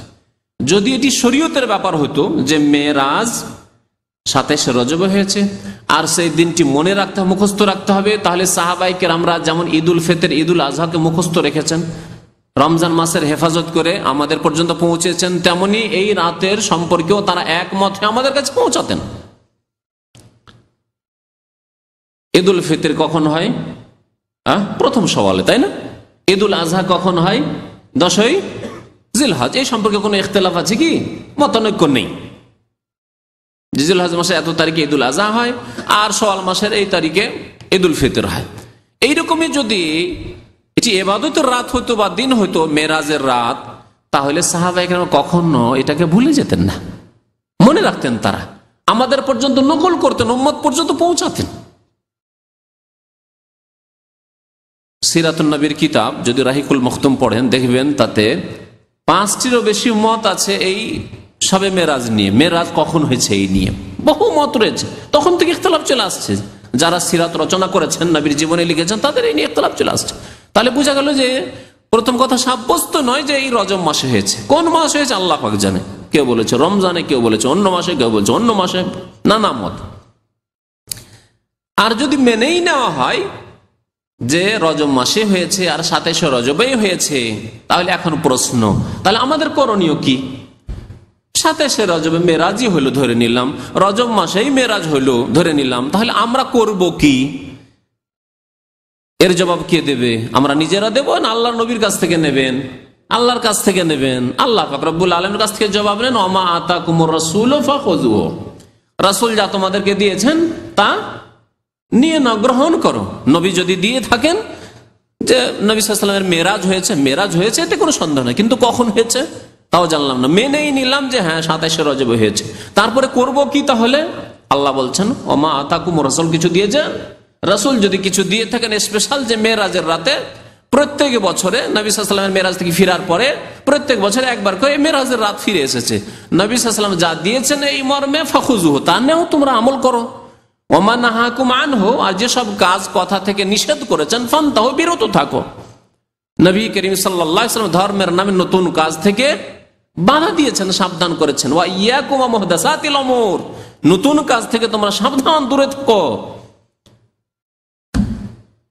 আর রাসূলুল্লাহ সাল্লাল্লাহু আলাইহি ওয়াসাল্লাম তার আমল দ্বারা, তার কথার দ্বারা মেরাজের রাতে কিছু ইবাদত বন্দেগী নফল করতে হবে তা দেননি, দিনে রোজা রাখতে হবে তা দেননি, রাত্রে নফল পড়তে হবে তা দেননি। সুতরাং ফাহুয়া রাদ্দুন, কেউ যদি এইসব কাজ করে তাহলে তা হচ্ছে প্রত্যাখ্যাত, মারদুদ, মুখে ছুড়ে দেওয়া হবে। ওয়া কুল্লু যালালাতিন ফিন্নার, আর প্রত্যেক গুমরাহির পরিণাম জাহান্নামে যাওয়া হবে, জাহান্নামে যেতে হবে। কাল কিয়ামতে হাসরের মাঠে কত না আশাবাদী আমরা হব, আর সবাই আশাবাদী ইনশাআল্লাহ তাআলা। এই উম্মতের, নবী করিম সাল্লাল্লাহু আলাইহি ওয়াসাল্লামের উম্মতের প্রত্যেকে, নারী পুরুষ ছোট বড় সবাই আশাবাদী যে প্রিয় নবী সাল্লাল্লাহু আলাইহি ওয়াসাল্লাম মোবারক হাত থেকে হজে কাউসার একটু পানি খাবো, সবাই আশাবাদী।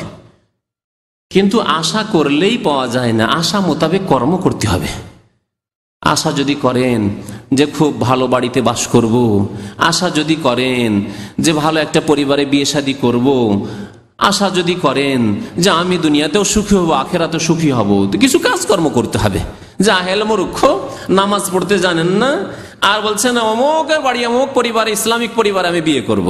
আর বিয়ে করার জন্য বড় আশা নিয়ে বসে আছেন, আর গিয়েছেন পাত্রী দেখতে, আর যার পরে নামাজ পড়তে সেই দিন তো নামাজ পড়বেন, নামাজ পড়তে পারে এদিকে তাকাইছেন, এবার ওইদিকে তাকাইছেন, হ্যাঁ নামাজই পড়তে জানেন না, ভালো পরিবারে বিয়ে করব আমি বলেন। তাহলে আপনি চিন্তা করেন যে আপনি শুধু কামনা করলেই হবে, বাসনা করলেই হবে? না, হবে না। একজন আরব কবি বলেছেন, তারজুন নাজাত ওয়া লাম তাসলুক মাসালিকাহা, মুক্তির তো আশা করো কিন্তু মুক্তির রাস্তায় তো চলো না। তারজুন নাজাত ওয়া লাম তাসলুক মাসালিকাহা ইন্নাস সাফিনাতা লা তাজরি আলাল ইয়াবাসি, জানো যে পানি জাহাজ কোনোদিন শুখা জায়গায় চলবে না। পানি জাহাজ চালাতে হলে পানি লাগবে, নদী লাগবে, সমুদ্র লাগবে, পানি লাগবে, তাহলে পানির ওপর জাহাজ চলবে, পানি জাহাজ চলবে। আর স্থলে কোনোদিন পানি জাহাজ চলবে না। তুমি যদি আশা করো, বড় বড় আশা করো, তাহলে সেই মোতাবেক কর্ম করতে হবে। মুক্তির আশা করলে, হাউজে কাউসারের আশা করলে, শাফাতের আশা করলে নবী করিম সাল্লাল্লাহু আলাইহি সাল্লামের সুন্নতের ভক্ত হইতে হবে, সুন্নতের ভক্ত হইতে হবে। যে নবী কি করেছেন তা তলাশ করব, তন্ন তন্ন করে তলাশ করে, ছোট কাজ নবী করেছেন করব। বড় মনে হচ্ছে, লোকেরা খুব বড় মনে করে কাজ করছে, কিন্তু নবী করেননি, করব না, বিরোধিতা করব। সারা পৃথিবী একদিকে হয়ে যায়, আমি একাই বিরোধিতা করব, কারণ আমার প্রিয় নবী মুহাম্মদুর রাসূলুল্লাহ সাল্লাল্লাহু আলাইহি ওয়াসাল্লাম এই কাজ করেননি, এই কথা করেননি। হাউজে কাউসারের পানি খাওয়ার জন্য যখন উম্মতের লোকেরা আসবে, বেনামাজি তো আগেই চিহ্নিত হয়ে যাবে। বেনামাজির যেহেতু দেখলে বোঝা যাবে যে ওযুর অঙ্গতে কোনো চমক নেই, কারণ বেনামাজি, নামাজি পড়েনি তো আবার উজু কিসের। সুতরাং তাদেরকে প্রথমে চিহ্নিত করে দিতে হবে, এরা তো হাউজে কাউসার পাবেই না। কিন্তু আর এক দল হবে যাদের ওযুর অঙ্কগুলি খুব চমকিবে। গুররাম মুহাজ্জালিনা মিন আসারিল ওযু, ওযু করেছে, তারা নামাজি, তারা কিন্তু ছিল বিদাতি, ছিল বিদাতি। সবে মেরাজ পালন করেছে, সবে বারাত পালন করেছে, ঈদে মিলাদুন নবী করেছে, জি, রাগায়েবের নামাজ পড়েছে, হাজারি নামাজ পড়েছে, আর এরকম বহু বিদাত করেছে, বহু বিদাত করেছে। নাওয়াইতুল উযু, নাওয়াইতুস সালাহ, নাওয়াইতু আন উসাল্লিয়া, আনা ইমামুল লিমান হাজারা, ইক্তাদাইতু বিহাজাল ইমাম, আর এইরকম জায় নামাজের দোয়া, আর সম্মিলিত মোনাজাত, বহু বিদাত এরকম করেছে। বিদাতের অভাব নেই, বহু বিদাত করেছে। এইসব বিদাত নিয়ে আর নামাজ নিয়ে গিয়েছে, নামাজ নিয়ে গেছে, কিন্তু নামাইতো ওয়ালা নামাজ, অন্তরের নিয়ত নয়, মুখের নিয়ত ওয়ালা নামাজ নিয়ে গিয়ে গেছে। কথা বুঝতে পেরেছেন? আল্লাহর নবী বলেছেন সূরা ফাতিহা ছাড়া নামাজ হয় না, বলছেন না সূরা ফাতিহা পড়বো না, আমি তো বলেই দিলাম ইক্তাদাইতু বিহাজাল ইমাম, এই ইমামের ইক্তেদা করেই ফেলেছি। আরে বাবা, ইমামের ইক্তেদা করেছেন তো আত্তাহিয়াতু কেন পড়বেন? তাহলে ইমামের ইক্তেদা করেছেন তো আল্লাহুম্মা সাল্লি আলা মুহাম্মাদ আল্লাহুম্মা বারিক আলা মুহাম্মাদি কেন পড়বেন আপনি? আর সামি আল্লাহু লিমান রাব্বানা ওয়া লাকাল হামদু আসসালামু আলাইকুম সবই কেন করবেন? সব ভেরে দেন আপনি। ইক্তাদাইতু বিহাজাল মানে সব ভেরেই দিলাম। শুধু সূরা ফাতিহার সাথে দুশমনী, সূরা ফাতিহার সাথে শত্রুতা। আবার এই বিদাতীদের কথা যে ওয়াহাবি মারদুদ, না ফাতিহা না দুরুদ, ওয়াহাবিরাই নাকি ফাতিহা পড়ে না, দুরুদ পড়ে না, অথচ এরাই ফাতিহার দুশমন আর দুরুদের দুশমন। এই বিদাতীরা ফাতিহার দুশমন আর বিদাতীরাই হচ্ছে দুরুদের দুশমন। কেমন করে? বিদাতীরা ফাতিহা পড়ে না, বলছে না, নাজায়েজ, হারাম, ইমামের পিছনে ফাতিহা পড়বে না, হারাম, হারাম ফতোয়া দিয়ে দিল। নবী বলছেন লা সালাতা লিমান লাম ইয়াকরা বিফাতিহাতিল কিতাব, এরা বলছে না হারাম। নবী বলছেন তোমার নামাজ হবে না সূরা ফাতিহা পড়লে, এ বলছে না হারাম। আর দুরুদের কথা, কোরআন এবং হাদিসের অনুসারী ভাইরা, উলামায়ে কেরাম, তাদের মত যে দুরুদ না পড়লে নামাজ হয় না। আল্লাহুম্মা সাল্লি আলা মুহাম্মাদ, দুরুদ ইব্রাহিমি, আল্লাহুম্মা বারিক আলা মুহাম্মাদ ইন্নাকা হামিদুম মাজিদ, না পড়লে নামাজ হয় না, এটি হচ্ছে রুকুন। তারা বলছে না, ওয়াজিব। তাদের আলেমরা বলছে ওয়াজিব। ফাজাইল আমল খুলে দেখেন, বেহেশতি জিওয়ার খুলে দেখেন, মুকসুদুল মুমিন খুলে দেখেন, হানাফি ফিকহার কিতাব খুলে দেখেন, হিদায়া পর্যন্ত খুলে দেখেন, যে দুরুদ পড়া ওয়াজিব। পড়লে ভালো, আর না হলে সহজ সিজদা দিলেই হবে। ওয়াজিব যদি ছুটে যায় তাহলে সহজ সিজদা দিলেই কাজ হয়ে যাবে। তাহলে যে সব কবর মাজার পূজারী ভারত উপমহাদেশে, ভারত, বাংলাদেশ, পাকিস্তানে যারা নিজেদেরকে বলে যে আমরা ফিকহি মাসলায় হানাফি, তারাই তো দুরুদ পড়ে না, তারা তো ফাতিহা পড়াকে হারাম মনে করে ইমামের পিছনে। আর যাদেরকে বলছেন ওয়াহাবি মারদুদ, তারা তো মাশাআল্লাহ, তারা তো মনে করে এক রাকাতে যদি ছুটে যায়, 3 রাকাত 3 রাকাতই সূরা ফাতিহা পড়েন, এক রাকাতে আলহামদু সূরা পড়েনি, নামাজই হবে না। নামাজের সবকিছুই সুন্দর করে পড়ে, আল্লাহুম্মা সাল্লি আলা মুহাম্মাদ পড়লে না, নামাজই হবে না। শুনে রাখুন ভালো করে। তো কাল কিয়ামতে হাসরের মাঠে যখন আসবে, নামাজি কিন্তু বিদাতি, নামাইতো পড়া নামাজি, ইক্তাদাইতু বিহাজাল ইমাম পড়া নামাজি, নামাজি কিন্তু বিদাতি। এই সবে মেরাজ করা নামাজি, রাগায়েবের নামাজ পড়া নামাজি, বিদাতি, বিদাতি নামাজি। যখন তারা আসবে হাউজে কাউসারের কাছাকাছি, ফেরেশতারা তখন তাদেরকে পিটিয়ে তাড়াবে, মায়ের দিবে, ফেরেশতারা বাধা সৃষ্টি করবে, তাদেরকে যেতে দেবে না। নবী করিম সাল্লাল্লাহু আলাইহি ওয়াসাল্লাম দেখতে পাবেন, বলছেন ইয়ারিফুনি ওয়া আরিফুহুম, আমি তাদেরকে চিনতে পারবো আর তারা আমাকে চিনতে পারবে। আল্লাহু আকবার। বিদাতীরা নবী সাল্লাল্লাহু আলাইহি ওয়াসাল্লামকে দেখে চিনতে পারবে, আর নবী সাল্লাল্লাহু আলাইহি ওয়াসাল্লাম তাদেরকে চিনতে পারবেন তাদের ওযুর অঙ্গগুলি দেখে, যে ওযুর অঙ্গগুলি তো চমকিচ্ছে, তারা নামাজি, বেনামাজি লোক নয়। তাহলে বোঝা গেল বেনামাজিকে নবী সাল্লাল্লাহু আলাইহি ওয়াসাল্লাম চিনবেন না। বেনামাজি ভাইদেরকে জানিয়ে দেবেন আল্লাহর রাস্তায় যে বেনামাজিকে নবী করিম সাল্লাল্লাহু আলাইহি সাল্লাম চিনতে পারবেন না, নিজের উম্মত বলে চিনবেন না। ফাকাদ কাফারা, জি, তারা কাফেরদের দলভুক্ত হয়ে উঠবে। আর বিদাতি মুসলিমদের দল হয়ে উঠবে, কিন্তু কাল কিয়ামতে গিয়ে জি ফেলিওর হয়ে যাবে, নাকাম হয়ে যাবে। মনের কামনা বাসনা পূরণ হবে না। বড় আশা নিয়ে বড় বড় আমল করেছে, মেহনত করেছে, সারা রাত ধরে জেগে সবে মেরাজ করেছে। আর সবে মেরাজের ভিড় ভাড় করে, এত ভিড় ভাড়ে মক্কা মদিনায় গিয়ে ভিড় ভাড় করেছে, উমরায় গিয়েছে, ছুটি পায়নি, তারপরে বেতন কাটিয়ে দিয়েছে, তারপরে চলে গেছে এই সবে মেরাজের সময় মক্কা মদিনায় কাটাবো এইসব বিদাত করতে। কত যে আশা নিয়ে, বুক ভরা আশা নিয়ে করেছে, কিন্তু নবীর তরিকায় যেহেতু করেনি, আমল কোনো কাজে আসবে না। হাউজা কাছের পানি খাওয়ার জন্য যখন দৌড় দিয়ে যাবে, তখন পিটিয়ে তাড়াবে ফেরেশতারা। তখন আল্লাহ নবী বলবেন যে ওসাই হাবি, ওসাই হাবি, আমারই সাথী তো, আমার সাথী, আসতে দাও। নবী করিম সাল্লাল্লাহু আলাইহি ওয়াসাল্লাম ফেরেশতারা বলেন ইন্নাকা লা তাদরি মা আহদাসু বাদাক, হে নবী আপনি জানেন না যে আপনার পরে এরা নতুন নতুন কি কাজ করেছে, আপনি জানেন না, ইন্তেকাল হয়ে গেছে, জানেন না তিনি। লা তাদরি, আপনি জানেন না, মা আহদাসু বাদাকা, আপনার পরে এরা নতুন নতুন কাজ। আহদাসু এখানে মুহদাসা থেকে দেখেন, নতুন নতুন কাজ কি করেছে। এটা বিদাতি ছিল এরা সব। এরা সবে মেরাজ করেছে, এরা সবে বারাত করেছে, এরা রাগাই পড়েছে, এরা হাজারি নামাজ পড়েছে, এরা ঈদে মিলাদুন্নবী করেছে, এরা ম্যারেজ ডে করেছে, এরা বার্থডে করেছে, এরা ভ্যালেন্টাইন ডে, ওই ভালোবাসা দিবস করেছে, সব বিদাতি। জি, নামাজ রোজা করে আর ভালোবাসা দিবস পালন করে, নামাজ রোজা করে আর ম্যারেজ ডে, আজকে বিবাহ দিবস, স্বামী স্ত্রী দুজনে খুব খুশি, আজকে আমাদের ম্যারেজ ডে, আজকে কিছু ভালো খেতেই হবে। কথা বুঝতে পেরেছেন? হ্যাঁ, আজকে আমার অমুক ছেলের জন্ম দিবস, মৃত্যু দিবস, এই দিবস সেই দিবস। জি, জানেন না যে এরা বিদাতি হয়ে এসেছে। নবী করিম সাল্লাল্লাহু আলাইহি ওয়াসাল্লাম তখন কি বলবেন?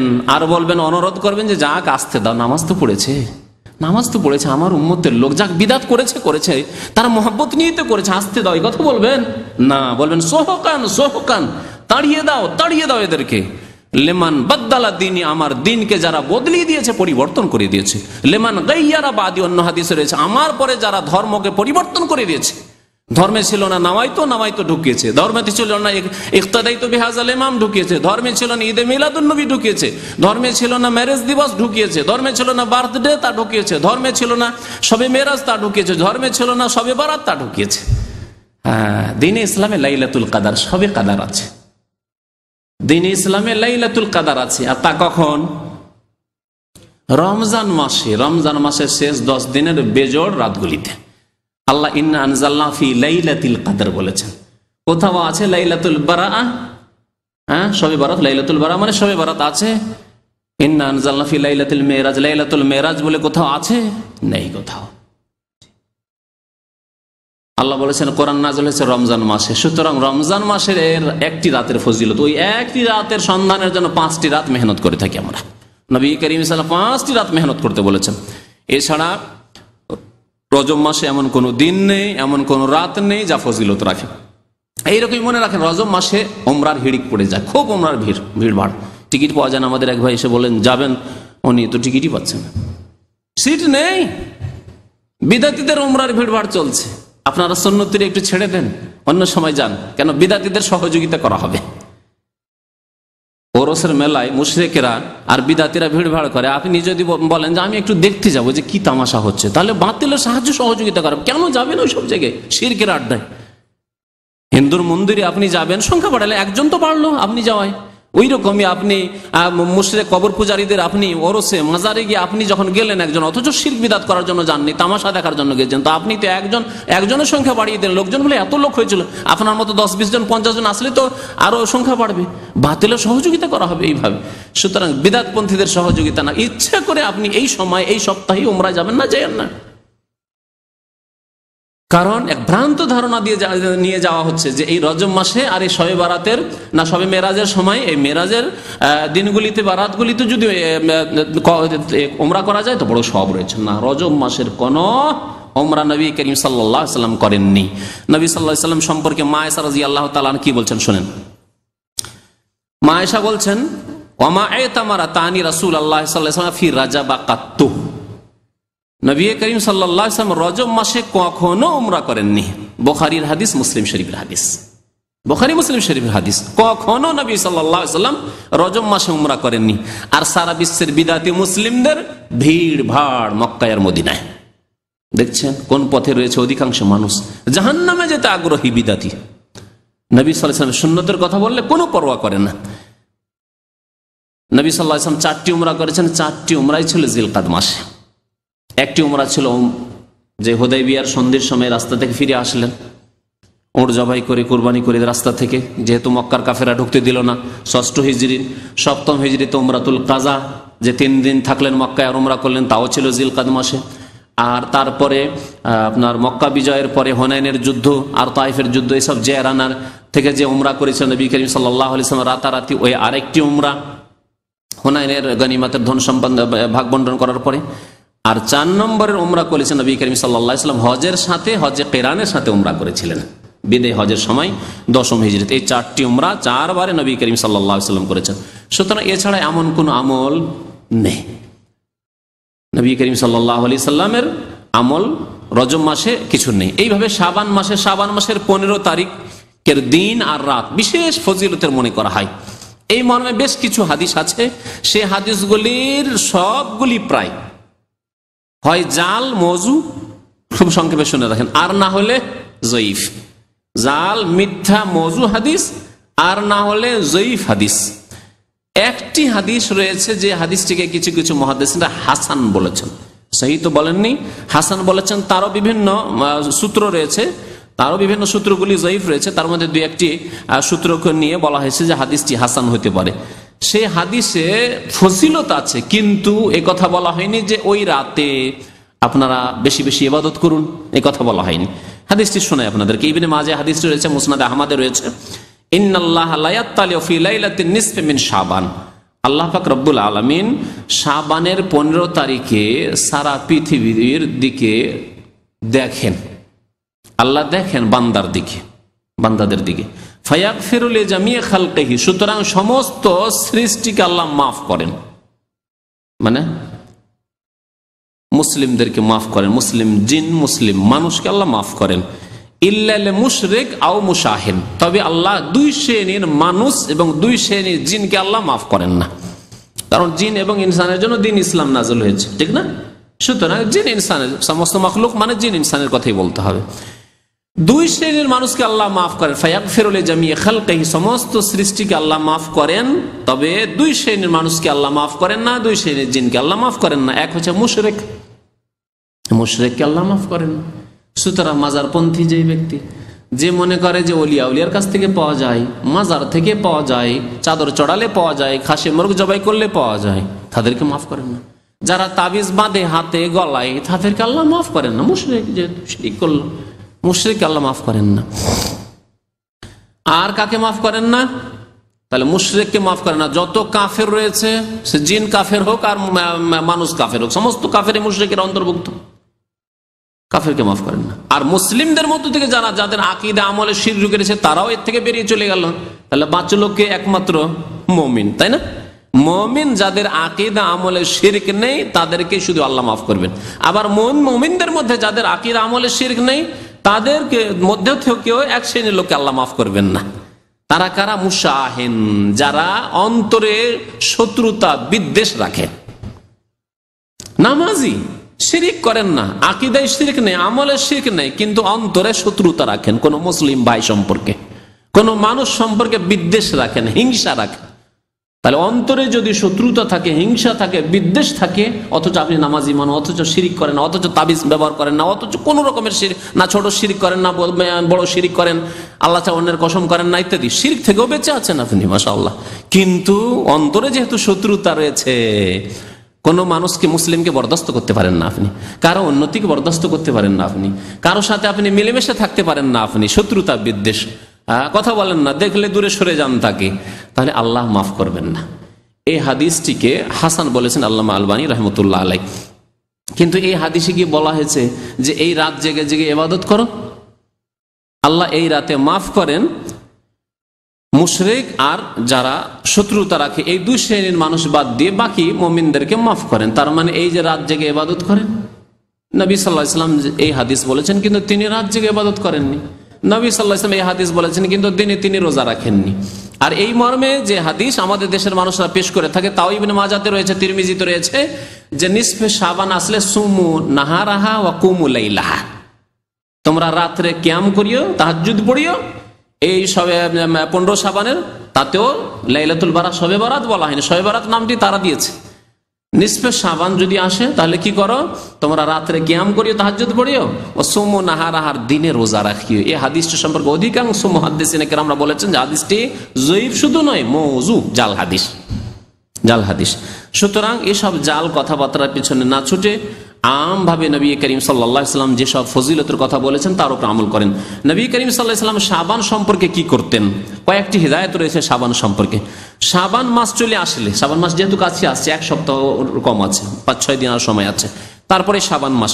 শাবান মাস আসলে আপনার চিন্তা করা উচিত যে গত রমজানের কিছু কাজা রোজা আছে, আপনার না থাকলে আপনার স্ত্রী থাকতে পারে, সুতরাং আল্লাহর হস্তে কাজাগুলি তাড়াতাড়ি করে নেন। গত রমজানের কাজা যদি থেকে যায়, এই রমজান চলে আসে, গুনাহগার হবেন আপনি। মা আয়েশা রাদিয়াল্লাহু তাআলা আনহা সময় পেতেন না নবী সাল্লাল্লাহু আলাইহি ওয়াসাল্লামের খেদমতের জন্য, কিন্তু শাবান আসলে যত করে কাজা থাকতো তাড়াতাড়ি করে কাজাগুলিকে সেরে নিতেন। তাহলে কাজা রোজা যদি থাকে, পুরুষের হোক আর নারী হোক, এই মাসেই সেরে নিতে হবে। 2 নম্বর হচ্ছে যে শাবান মাসে বেশি বেশি নফল রোজা রাখা, বেশি বেশি, অনির্দিষ্ট, নির্দিষ্ট কোনো দিনের নয়, শুধুই 15 শাবানে নয়, অনির্দিষ্ট বেশি বেশি নফল রোজা রাখা শাবান মাসে নবী করিম সাল্লাল্লাহু আলাইহি ওয়াসাল্লামের সুন্নত। তাহলে আপনি বেশি বেশি রোজা রাখেন, প্রথম শাবান থেকে শুরু করে যত পারেন রোজা রাখেন, বিশেষ করে 15 শাবানের আগ পর্যন্ত বা 20 শাবান পর্যন্ত এই দিকটাই রোজা রাখেন, শেষ দিকে রোজা না রেখে। নবী করিম সাল্লাল্লাহু আলাইহি ওয়াসাল্লাম শাবান মাসের বেশিরভাগ দিনগুলিতে রোজা রাখতেন, যা বুখারী মুসলিমের বিভিন্ন রিওয়ায়াত রয়েছে। মা আয়েশা রাদিয়াল্লাহু তাআলা আনহা বর্ণনা করেছেন, মা রাআইতু রাসূলুল্লাহ সাল্লাল্লাহু আলাইহি ওয়াসাল্লাম ইসতাকমালা সিয়ামা শাহরিন ইল্লা রমাদান। নবী করিম সাল্লাল্লাহু আলাইহি ওয়াসাল্লামকে রমজান মাস ছাড়া অন্য কোনো মাসের পুরা মাস রোজা রাখতে দেখিনি, অন্য কোনো মাসে পুরা মাসে রোজা রাখেননি। ওয়া মা রাআইতুহু আকসারা সিয়ামান মিনহু ফি শাবান, আর শাবানের চাইতে বেশি রোজা নবী সাল্লাল্লাহু আলাইহি ওয়াসাল্লামকে অন্য কোনো মাসে আর রাখতে দেখিনি। তার মানে শাবান মাসে নবী করিম সাল্লাল্লাহু আলাইহি ওয়াসাল্লাম বেশি বেশি রোজা রাখতেন, যাতে করে এই নফল রোজা রাখার মাধ্যমে একটা অভ্যাস হয়ে যায়, তারপর রমজান মাস আসলে সহজে রোজা রাখতে পারেন আপনি। তবে শেষ দিকে রোজা রাখতে নিষেধ করেছেন, এজন্য শেষ 10 দিনে, শাবান মাসের শেষ 10 দিনে রোজা না রাখাই ভালো। আর বিশেষ করে রমজান শুরু হতে যাচ্ছে তার 2-3 দিন আগে থেকে এই দিনগুলিতে একেবারে রোজা রাখা নিষিদ্ধ, এই দিনগুলিতে রোজা রাখবেন না। কারণ নবী করিম সাল্লাল্লাহু আলাইহি ওয়াসাল্লাম এই দিনগুলিতে রোজা রেখে রমজানের সাথে মেলাতে নিষেধ করেছেন, রমজানের সাথে মেলাতে নিষেধ করেছেন, অর্থাৎ 27, 28, 29, 30 এই যে দিনগুলি রয়েছে শাবান মাসের, এই দিনগুলিতে রোজা রাখবেন না। আবু হুরায়রা রাদিয়াল্লাহু তাআলা বর্ণনা করছেন, লা তাকাদ্দামু রমাজান বিয়াউমিন আও ইয়াউমাইন, রমজানের 1 দিন বা 2 দিন পূর্ব থেকে তোমরা রোজা রাখিও না। ইল্লা মান কানা ইয়াসুমু সাওমান ফালিয়াসুমু, তবে কারো যদি অভ্যাস থাকে সোমবার আর বৃহস্পতিবার রোজা রাখার, আর 29 রমজান 30 রমজানে বৃহস্পতিবার পড়ে গেছে, 29-30 রমজানে সোমবার পড়ে গেছে, হ্যাঁ সে রাখবে, কারণ সারা বছর তার এরকম অভ্যাস আছে, এবার রোজা রাখবে। আর যার এরকম অভ্যাস নাই, রমজানের 2-3 দিন আগে থেকে রোজা রাখবে না, যাতে করে প্রস্তুতি নেই মানসিক দিক থেকে, দৈহিক দিক থেকে ফরজ রোজা রাখার জন্য। আর সন্দেহের দিনে নবী করিম সাল্লাল্লাহু আলাইহি ওয়াসাল্লাম রোজা রাখতে নিষেধ করেছেন। সন্দেহের দিন ওই দিনটিকে বলা হয় যেই দিন 30-এ শাবানও হইতে পারে, আবার প্রথম রমজানও হইতে পারে, কারণ ইসলামিক মাস আরবি মাস 29 হয়, আবার 30 হয়। তাহলে 29 যখন হয়ে গেল, 29 শাবান, তারপরের দিনটা কি হতে পারে, 30-এ শাবানও হতে পারে, আবার প্রথম রমজানও হতে পারে, রমজানের প্রথম তারিখও হইতে পারে। এই দিনটাকে বলা হয়েছে ইয়াউমুশ শাক। নবী করিম সাল্লাল্লাহু আলাইহি ওয়াসাল্লামের একটি হাদিস রয়েছে, আবু হুরায়রা রাদিয়াল্লাহু তাআলা বর্ণনা করেছেন, মান সামা ফিল ইয়াউমিল্লাযী ইউশাক্কু ফি, যেই ব্যক্তি এমন দিনে রোজা রাখলো যেই দিন সম্পর্কে সন্দেহ রয়েছে, যে রমজানের প্রথম তারিখও হইতে পারে, আবার শাবানের 30 তারিখ হইতে পারে, ফাকাদ আসা আবুল কাসিম সাল্লাল্লাহু আলাইহি ওয়াসাল্লাম, সেই ব্যক্তি প্রিয় নবী মুহাম্মদ সাল্লাল্লাহু আলাইহি ওয়াসাল্লাম, যার কুনিয়াত, যার উপনাম হচ্ছে আবুল কাসিম, তার বড় ছেলের নাম যেহেতু কাসিম ছিল, আবুল কাসিম সাল্লাল্লাহু আলাইহি ওয়াসাল্লামের সেই ব্যক্তি নাফরমানি করল। সুতরাং শেষ দিকে রোজা রাখবেন না। বাকি এই শবে বারাতের রোজা, শবে বারাতের রাতের ইবাদত না, না রাতের ইবাদত রয়েছে, না দিনের রোজা রয়েছে। নির্দিষ্ট করে শুধুই 15 তারিখের রোজা রাখা না, 15 তারিখে যদি সোমবারের রোজা হয়, 15 তারিখে যদি বৃহস্পতিবার রোজা হয়, আর আপনার গত মাসেও রাখা অভ্যাস ছিল, তার আগের মাসেও রাখা অভ্যাস ছিল, তাহলে রাখেন। আর শুধু শুধু ওই দিনে রোজা রাখবেন না, বা আগে পরে কিছু রোজা রাখেন আর তার সাথে সাথে রাখেন, এই বিশ্বাস নিয়ে নয় যে এই 15 শাবানের বিশেষ কোনো ফজিলত আছে এই জন্য রাখছে, এইরকম উদ্দেশ্য নিয়ে নেয়। যদি রাখেন নফল রোজা হিসাবে তাহলে অবশ্যই রাখতে পারেন, যেমন নবী করিম সাল্লাল্লাহু আলাইহি ওয়াসাল্লাম শাবান মাসে বেশি বেশি রোজা রেখেছেন। এছাড়া বহু বিদআত রয়েছে শাবান মাস সম্পর্কে। শাবান মাসের এই শবে বরাত সম্পর্কে ভ্রান্ত আকীদা রয়েছে যে এক বছরে যত লোক মারা গেছে তাদের আত্মাগুলি নাকি বাড়িতে ফিরে আসে। এগুলি বিদআতীদের ভিত্তিহীন কথাবার্তা। কারো আত্মা ফিরে আসবে না। আল্লাহ বলেছেন মানুষ মরে যাওয়ার পরে কিয়ামত পর্যন্ত ওয়ামিন ওয়ারাইহিম বারযাখুন ইলা ইয়াউমি ইউবআসুন, কিয়ামত পর্যন্ত আর তৈরি হয়ে যায়, কোনো মানুষ ফিরে আসবে না, না নবী, না কোনো আল্লাহর নেক বান্দা, না কোনো আলেম, না কোনো সালেহ, কোনো শহীদ, কেউ ফিরে আসবে না। কারো আত্মা ফিরে আসবে না পৃথিবীতে, না ফিরে এসেছে না ফিরে আসবে।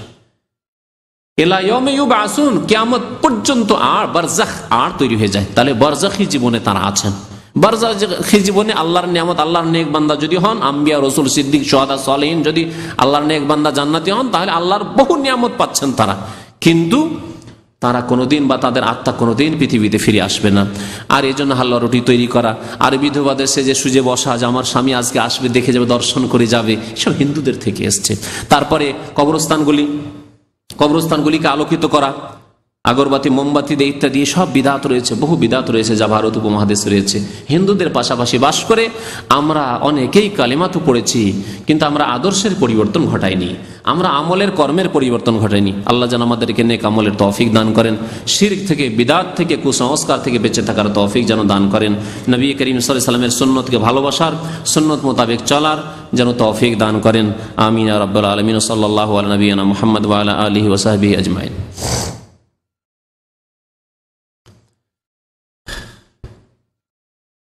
এক ভাই লিখেছেন, আমার সন্তান অসুস্থ, দোয়া করবেন আল্লাহ যেন শেফা দান করেন। আপনার সন্তানকে যেন আল্লাহ শেফা দান করেন, আল্লাহ যেন আমাদের সবাইকে শেফা দান করেন, আরোগ্যতা দান করেন। যেসব ভাইরা সুস্থ রয়েছেন তাদের সুস্থতা বৃদ্ধি করেন, আল্লাহ তাদের স্বাস্থ্যে বরকত দান করেন। যারা অসুস্থ রয়েছেন আল্লাহ তাদেরকে সুস্থতা দান করেন। যারা ইন্তেকাল করেছেন তাদের গুনাহ খাতা আল্লাহ মাফ করে দেন মুমিন মুমিনাতদের। ইশরাক ও তাহাজ্জুদ এবং 5 ওয়াক্ত নামাজ কত রাকাত? 5 ওয়াক্ত নামাজ কত রাকাত তাও বলতে হবে, তা তো মুশকিল। হ্যাঁ, 5 ওয়াক্ত নামাজও বলতে হবে, এইরকম প্রশ্ন আসতে পারে, চিন্তা করতে পেরেছেন? নিশ্চয় জানা নেই তাহলে। 5 ওয়াক্ত নামাজ, 5 ওয়াক্ত নামাজ মানে হয়তো উদ্দেশ্য যে মানে সুন্নত টুন্নত এসব সহ। 5 ওয়াক্ত নামাজ বলতে ফরজ নামাজ। যখনই বলবেন 5 ওয়াক্ত নামাজ কত রাকাত, তখন ফরজ নামাজ এটা ধরে নিতে হবে, এটি হচ্ছে ইসলাম। 5 ওয়াক্ত ফরজ নামাজ হচ্ছে কত? 17 রাকাত। আর সুন্নতের রাতিবা হচ্ছে কত? 12 রাকাত অথবা 10 রাকাত। আব্দুল্লাহ বিন উমর হাদিসে 10 আছে, অর্থাৎ জোহরের আগে আপনি 2ও পড়তে পারেন, 4ও পড়তে পারেন। 4 পড়েন ভালো, তাহলে 12 করলেন আপনি। আর যদি জোহরের আগে 2 আর পরের 2 এইভাবে করেন তাহলে 10 হবে। 10-এর উপর কেউ যদি আমল করে তবু অসুবিধা নেই, তবে 12 পড়লে ভালো।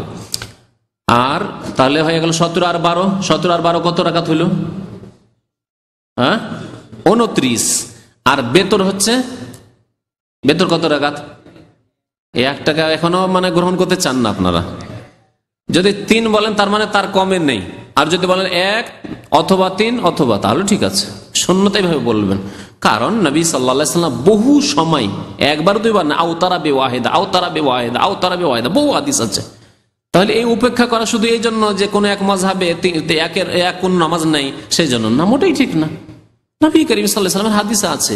তাহলে সর্বনিম্নটা বলবো আর ওপরটা বলে দেবো যে সর্বনিম্ন বেতর হচ্ছে 1 রাকাত। আর বেতর মানে বেজড়, সুতরাং 2 চলবেন না, 1 অথবা 3 অথবা 5 অথবা 7 অথবা 9, অথবা 11 অথবা 13, অসুবিধা নেই। তো 1 রাকাত যদি বেতর ধরি, যেটা দিয়ে আমার দায়িত্ব, আপনার দায়িত্ব শেষ হয়ে যাচ্ছে, যতটাতে দায়িত্ব শেষ ততটাই বলবো। তাহলে টোটাল নামাজ কতটা হইল? 29 আর 1 30 হলো।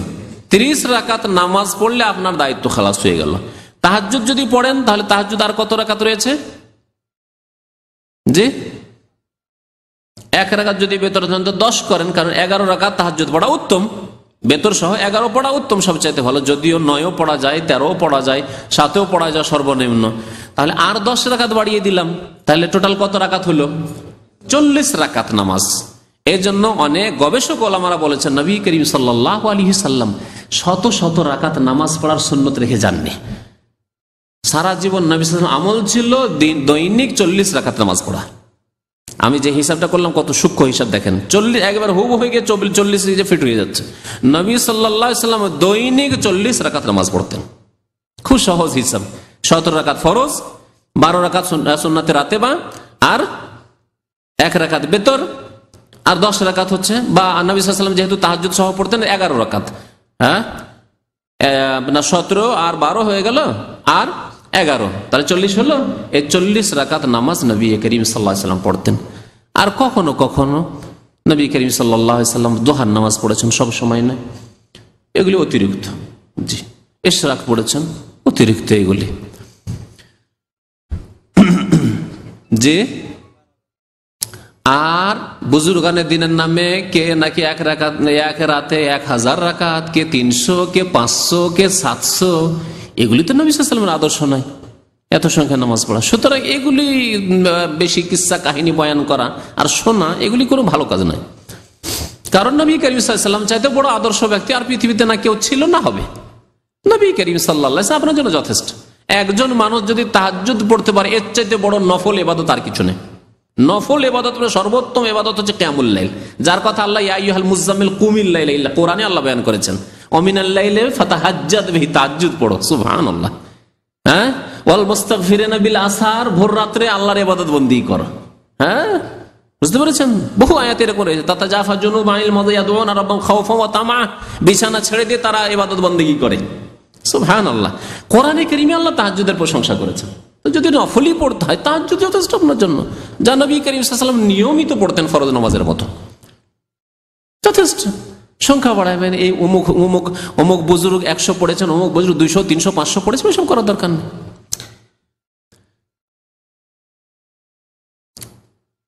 ইশরাকের নামাজ যেমন জিজ্ঞেস করেছেন, ইশরাকের নামাজ মানে সূর্য ওঠার পরে পরে নামাজ, এটা হচ্ছে 2 রাকাত।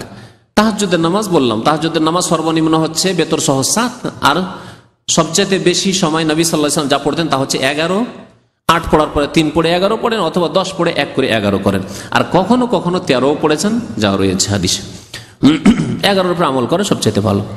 হজ বা উমরা করতে গেলে ইশরাক ও তাহাজ্জুদের নামাজ পড়া যাবে কিনা, পড়া যাবে আলাদা কথা, কিন্তু নফল নামাজ এমনি নফল পড়তে পারেন, একটা হচ্ছে নফল, আর একটা হচ্ছে সুন্নাতে রাতে বাগুলি।